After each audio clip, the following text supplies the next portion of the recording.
Salutare! Sunt Robert de la Siel și așa cum ți-am promis, vin către tine săptămânal cu câte un nou tutorial din categoria Digitabil.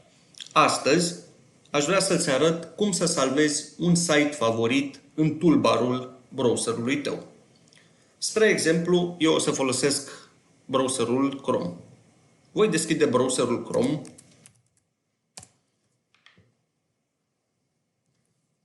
Accesez site-ul